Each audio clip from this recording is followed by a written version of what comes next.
Welcome to the Powercast with Charlie Johnson. I'm one of the world's leading fitness and transformation coaches. I'm going to be providing you with the tools to build your ultimate body and mind. All right, it's an absolute pleasure today to have Wesley Vissers, IFBB Classic Pro on the podcast today. Mr. Vintage Genetics, also known as. Guy's got absolutely phenomenal physique. Very Arnold-esque, as I'm sure you get told all the time, which probably gets a bit irritating. But how are you doing? I'm very good. Thank you for that kind introduction. And thanks for having me join this podcast. No, it's absolutely a pleasure. So just a little bit about yourself, Wesley. Whereabouts are you from? I am from the Netherlands, from the southern part of the Netherlands, actually. I've been there all my life now, I'm 26, and it's actually been only 1 year since I've been outside of Europe to do American contests, but the Netherlands has always been my home.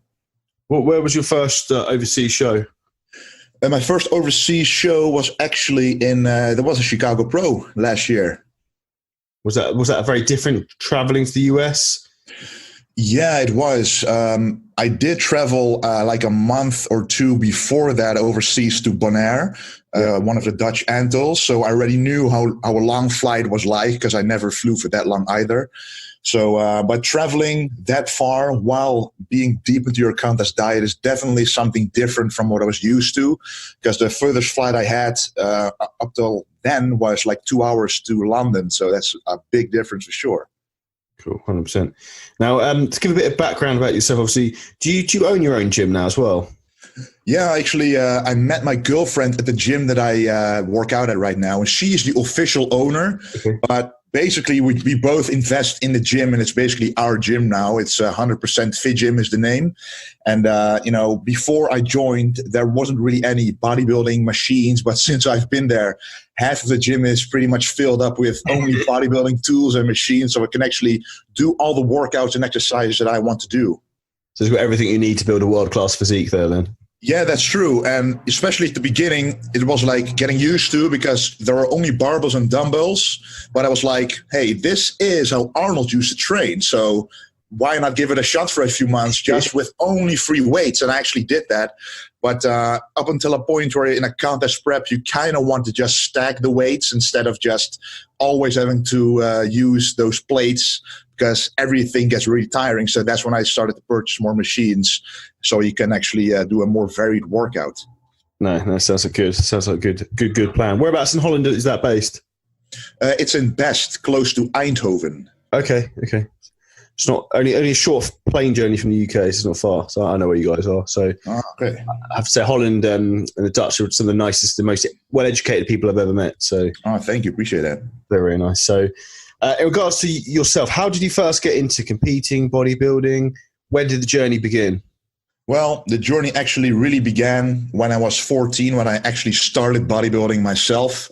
And the reasoning why I even started, because my dad was always my role model really for being a bodybuilder, because he was a big guy himself. And me as a young kid who was really skinny, I was tall but really skinny, I looked up to him to become like him. So he trained me from the beginning. So the first few years, he taught me everything, how to do the machines and stuff. But after a few years, I started to notice that I was growing quite quickly, even though I didn't do anything in terms of nutrition, which was a big mistake and which I would, actually recommend others not to make. But after 7 years of pure bodybuilding, pure lifting with the weights, I never even considered doing contests, because I saw Mr. Olympia. I like to watch that. And I saw Ronnie Coleman and Jay Cutler. And I was like, it's going to take some time before I even reach that level. So I wasn't even thinking about doing a contest until a veteran bodybuilder in the gym told me, why aren't you competing? If you're going to compete this December, and he told me that in October, so I only had 2 months. He said, I'm going to be your coach for it. I'm going to train you for free, coach you for free, make your nutrition plan. And I was like, I asked my parents what they thought of it. And they were like, why not?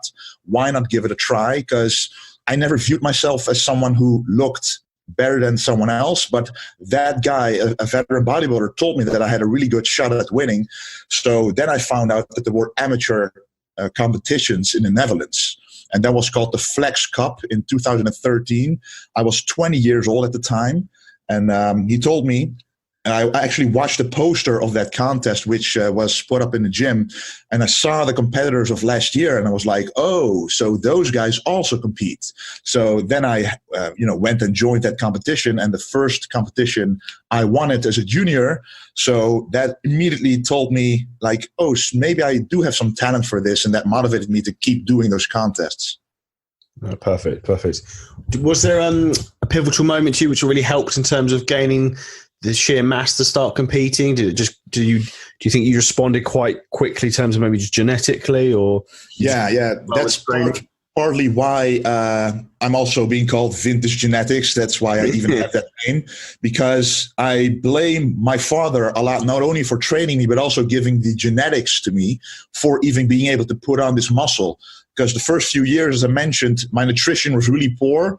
I only managed to get after 5 years, I started taking a supplement for the first time, thinking that was the miracle to grow.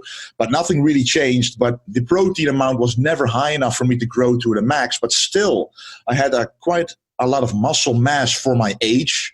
And I grew quite fast. So a lot of genetics had to do with it, but also the training, which was pretty much perfect from day one. Full range of motion, the classic exercises, not too much training, just focusing on strength and not too much volume as a beginner, which is a mistake a lot of people make as well.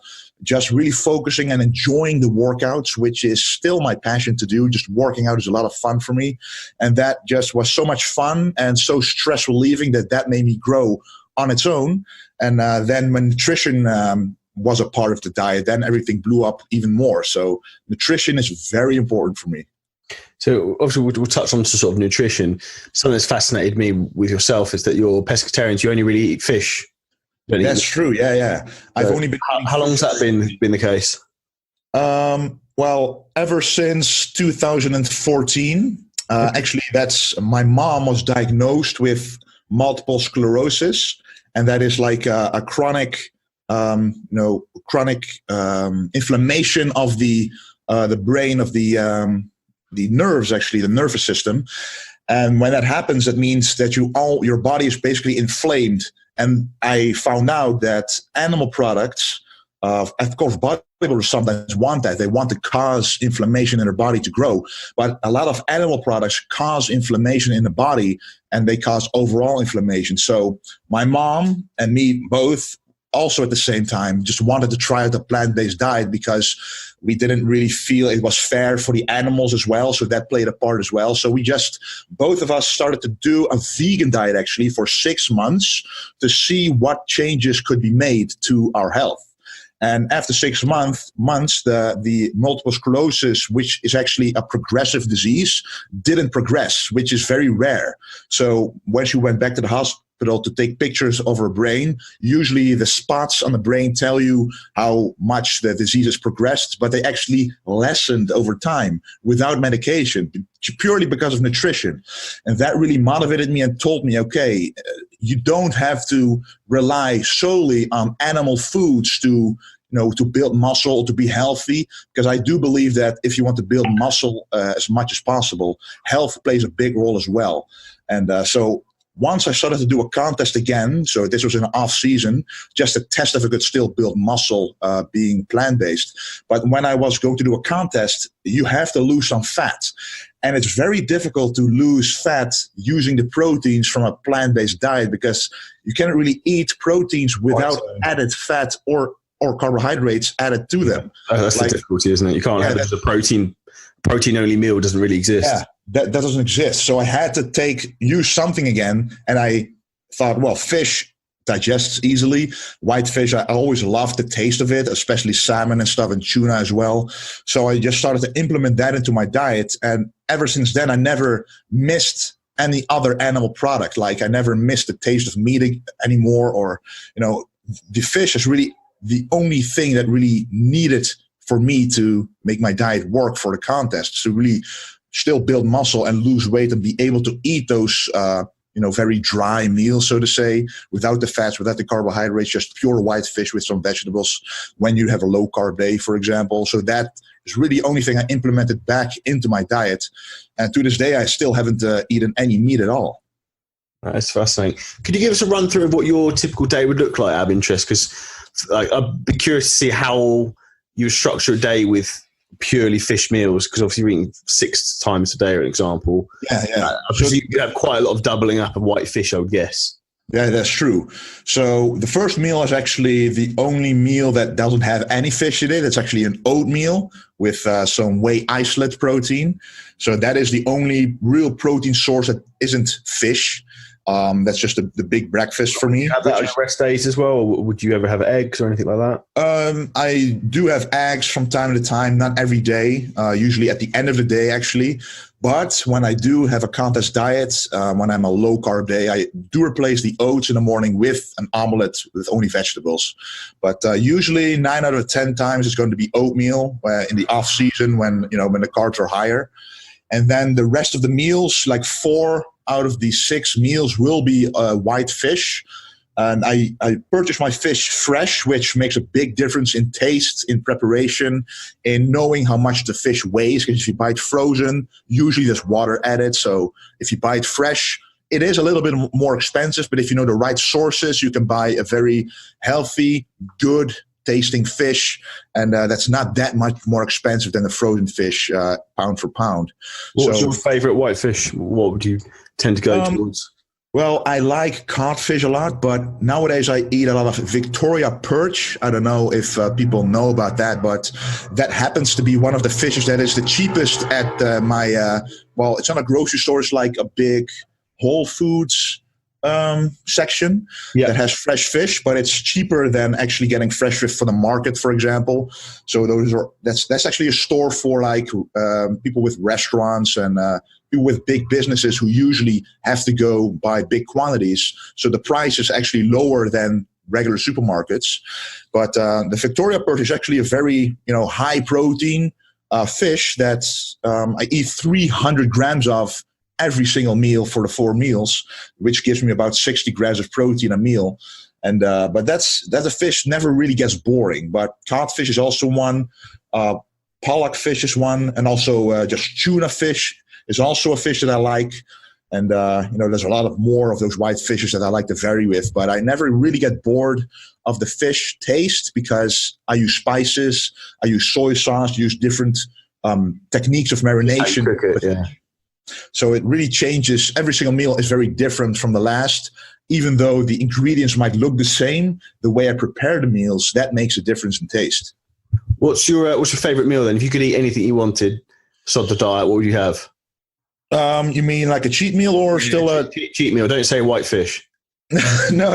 It's not going to be white fish. Well, when I was in America, after doing a contest, I actually went to the Cheesecake Factory. That's exactly what I was going to say. And ever since then, I never appreciated cheesecake as much as I did then, because then I realized, wow, cheesecake can be a very different meal than I thought. Like, you don't want to know how much calories it is, but it is really delicious. They're like 1,800 calories a slice, I think. Yeah. I think the Oreo one, I think, is the one I had. I don't know what yeah, you have like a peanut butter version. You have like 30 or 40 different ones. It took me about half an hour to work it out. Yeah, that's true. But it's if you haven't been there yet, you really should give it a try on a cheat day. Yeah, it's not an ideal dieting bodybuilding food. No. That's a once every 6 months trip, I think. Yeah, for sure. But so in terms of digestion, obviously you find the fish sits really well with you.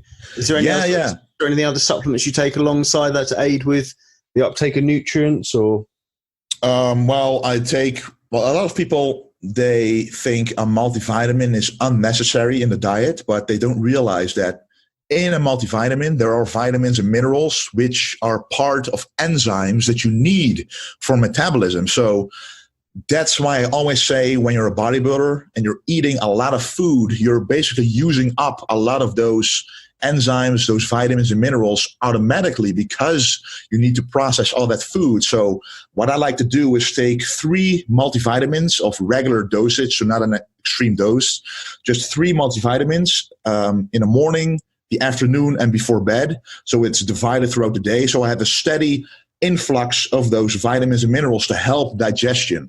A lot of people don't make that connection, but because your enzymes and every cell in your body needs some parts of the multivitamin, not knowing if you have enough in your system, it's always going to be beneficial to take them for digestion. And on top of that, sometimes if I have a high carb day and still wanted to get all the meals in without feeling too full, I like to use some digestive enzymes, which have the enzymes from papaya, from pineapple, like bromelain in there. That does help me digest a little bit faster. But in general, I noticed that because I eat only white fish, mostly as a protein source, that the digestion isn't really a problem anymore as it used to be when I was still eating meat, because the comparison between meat and fish is like night and day for me, at least, like in terms of digestion. I would agree with you with that, to be fair. 100%. Do you use any fat sources you add to your diet? Yeah, I do. I do think fat is very important. Like, for example, if I eat 400 grams of carbs, I do eat at least 120 grams of fat a day. So it's definitely not a low-fat diet that I follow. A lot of the fat is in the last meal of the day, which is a salmon meal. So another fish meal, but it's a Nordic salmon meal, which actually has a lot of fat in it because it's also a 300-gram fish. And it's like it could be more than 30 grams of fat only in that fish itself.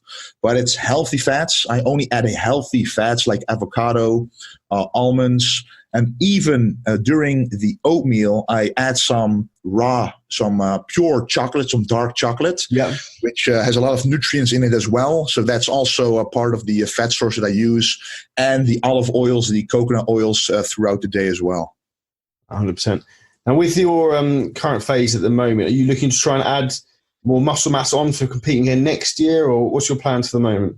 Yeah, I'm definitely, my plan is to add more muscle mass, but not really go overboard, because there's no use for me to really go to such an off season to really lose my definition, because in the end I have to lose that fat again. And I could use that time of fat burning to build more muscle in a more efficient way. So I always like to stick to a lean bulk, but what I'm really focusing on is the legs, to build muscle there, and some of the weak points in my upper body. So just as a true, in my opinion, classic bodybuilder would do, instead of just trying to grow as fast as possible, I'm trying to really refine my physique more, because I am, after all, a classic physique competitor with a weight limit. So I know that I can weigh a lot more than the limit is, but that's not my goal. I like to still have a regular diet that doesn't go overboard. Still like to feel good, athletic, and still be strong in the gym without feeling fatigued every time you walk the stairs. And do you have any tips or any strategies you're implementing to try and stay lean? Are you doing any cardio during your off season? Are you cycling carbohydrates or calories at all? Or yeah, I'm actually doing both of those things. So I always am doing cardio at least 3 to 4 times a week, 30 minutes fasted cardio. I do believe, even though science doesn't always agree, that fasted cardio is better compared to cardio on any other moment of the day. I agree 100%. Because not only at that moment, it doesn't really burn more calories, but it sets you up for a better result for the rest of the day. Your metabolism reacts better. Your digestion improves. You just feel like eating more, especially when you're lean bulking, and sometimes the calories are quite high. Because you do cardio in the morning, you have more appetite for every single meal. And that's what I notice. If I wake up and then eat my breakfast, which is the biggest meal of the day, right away, I don't feel as good as first doing my cardio, drinking just pure water, just feeling like I'm detoxing a little bit first, replenishing from the night, hydrating a little bit, and then eating. It just really enhances, fat oxidation and the rest of my day in terms of metabolism. And then I'm also carb cycling. So some low days, so 2 high days and then 1 low day. And on the rest days, also usually a low day. And when I do the cardio, I like to do it on a low day as well. So it kind of is a more extreme fat burning day. And then the high days are keeping my metabolism up and building muscle there. What would you do for your cardio?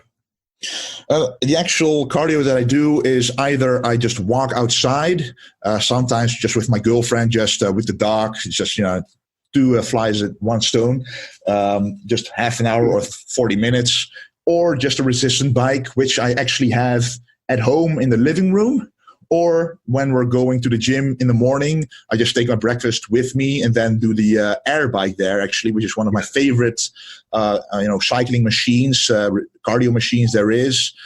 It kind of has its own fan that really it's pointing at you the moment that you use the machine. So it's a very nice way to cool down at the same time. But it's usually the resistance bike or just walking outside.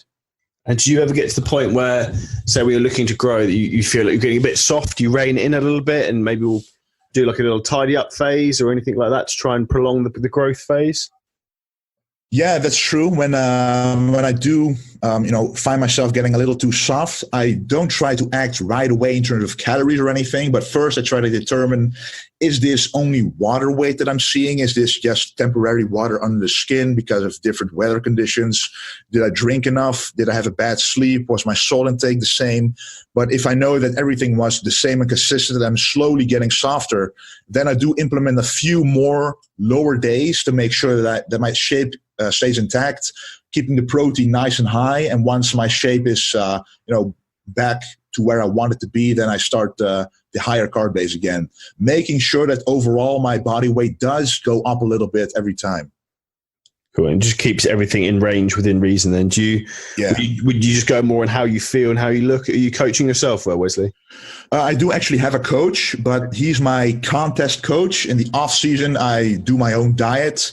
I do my own I always do my own training. So I have a nutrition coach and a coach that tells me exactly what to do when the contest gets closer, like the peak week and water manipulation and even posing help a little bit. So especially the back poses for me are sometimes to get the most out of a pose. He is very experienced in how to maximize your posing potential in the mandatory poses.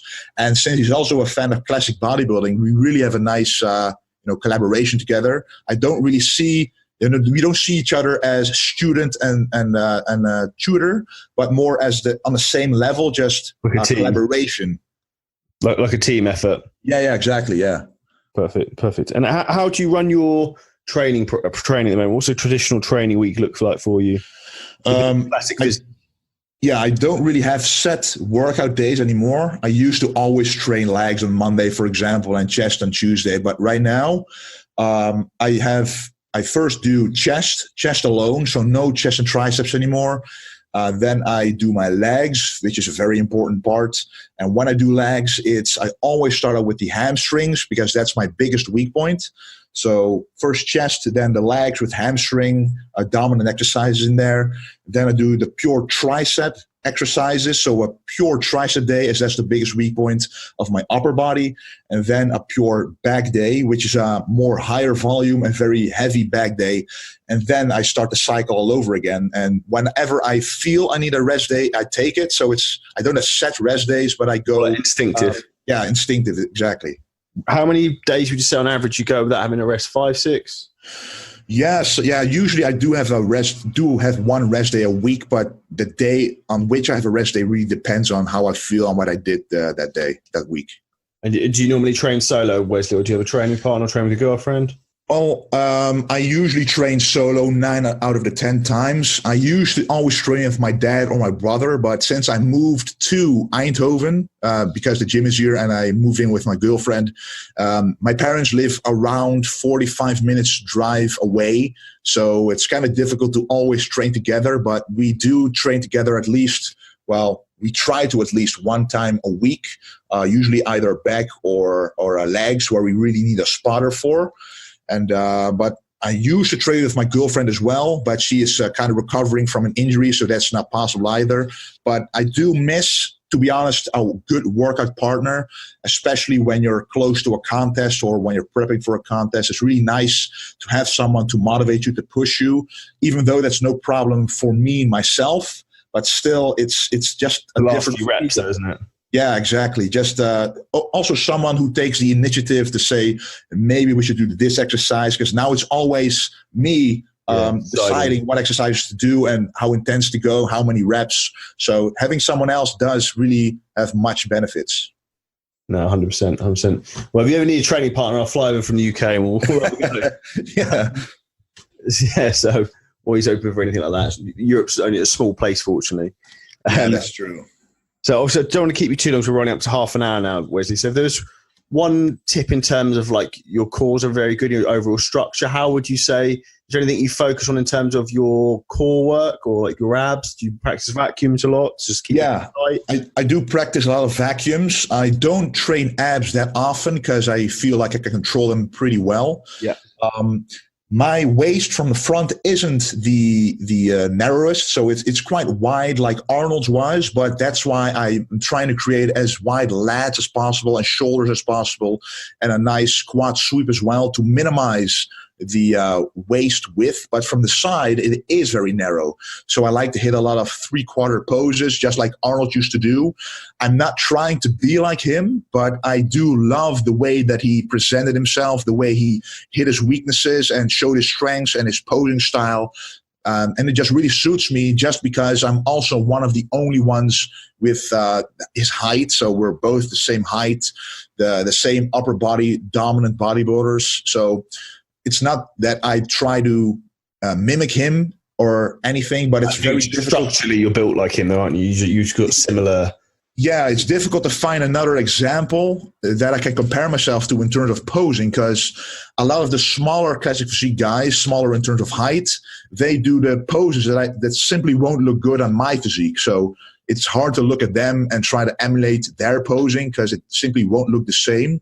But in terms of core work, I do a lot of vacuums in the morning when the stomach is empty to put it in as far as possible, and usually post-workout as well, so 2 times a day. So what would you do? So like 8 rounds of 20 seconds or something like that, for example? Well, in the morning, it's only 3 rounds of 20 seconds. To me, that's already, the moment I start to feel the effect in the transverse abdominis, which is the muscle that causes the vacuum. The moment I feel it really contracting deeply, then I know I did enough.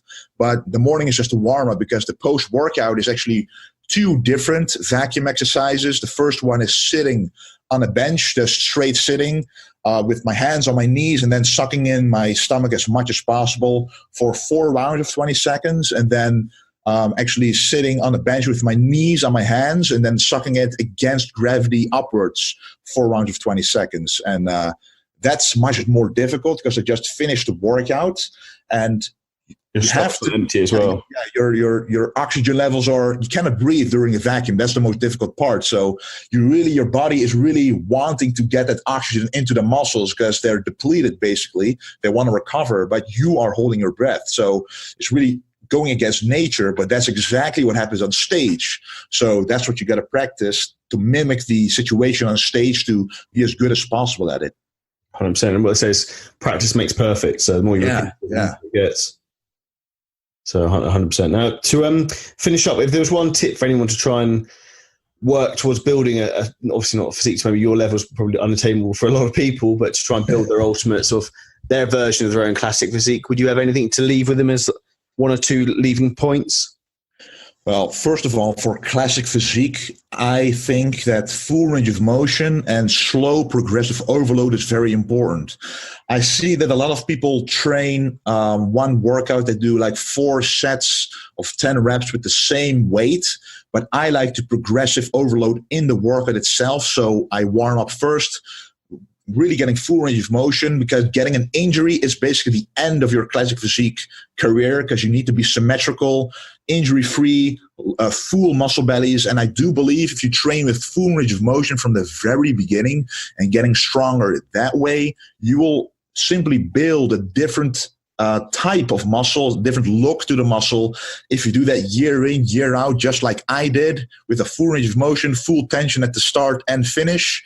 So a lot of time on attention, just pretty much the old school principles of building muscle. So I know that a lot of top Olympians, like who weigh close to 300 pounds or 5'6" and weigh 250 pounds, they do train with a shorter range of motion, but they do have a very different physique compared to the old school bodybuilders. They have a more compact physique. So I really do believe that the way that you train, the way you perform the reps, so the way of training influences the way that you look.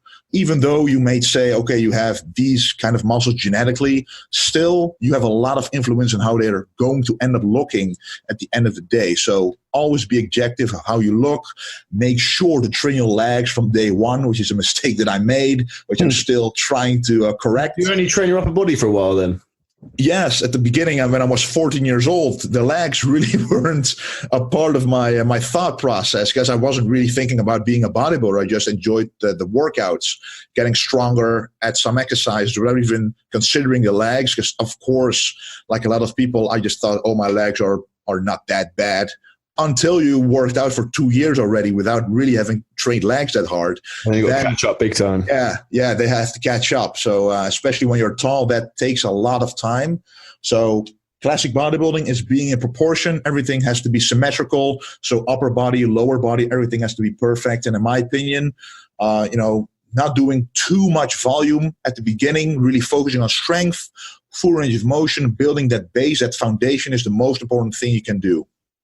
Yeah, 100%, 100%. Well, thank you so much for tonight, Wesley. It's been very, very informative for everyone, I'm sure, and your insight into how you've built the amazing physique you already have and where you're planning to go in the future. So one finishing thought, what's your long-term vision and goal? What's the next step for you? I've got a few ideas of probably where you want to go, but... Well, eventually, I do want to be Mr. Olympia in classic physique. Yeah. I do believe that I have it in me. I have to believe it, because that is my goal for competition wise. But at the same time, I want to be also an ambassador for bodybuilding in general. I want the general public to watch bodybuilding and see it as something that motivates them to become better and healthier and more active in the gym. Because when they look at bodybuilding right now, at the regular Mr. Olympia lineup, I don't think they will be immediately motivated to train because of those physiques. And I want the ambassador of bodybuilding to be someone who people can look up to make themselves a better version, instead of just watching it and not even wondering, basically wondering how that's possible and not even thinking about training. I want training and, just a good lifestyle, nutrition. I want that to be the forefront of what people think when they look at a bodybuilding physique. So that is really my goal. Awesome stuff. Well, absolute pleasure, Wesley, having you on. So for anyone who doesn't follow Wesley already, where can people find out some information about yourself? I know you've got a very, very good YouTube channel as well. Yeah, my YouTube channel is called Vintage Genetics, and I do a lot of old school classic bodybuilding videos where I explain every single workout and exercise that I do and the reasoning behind it. Also a lot of nutrition stuff on there. And you can follow me on Instagram at Wesley Vissers. Awesome stuff. Well, absolute pleasure there, Wesley. We'll wrap that up there, and thank you ever so much for having you on the podcast. All right, no problem. It was a pleasure for me too.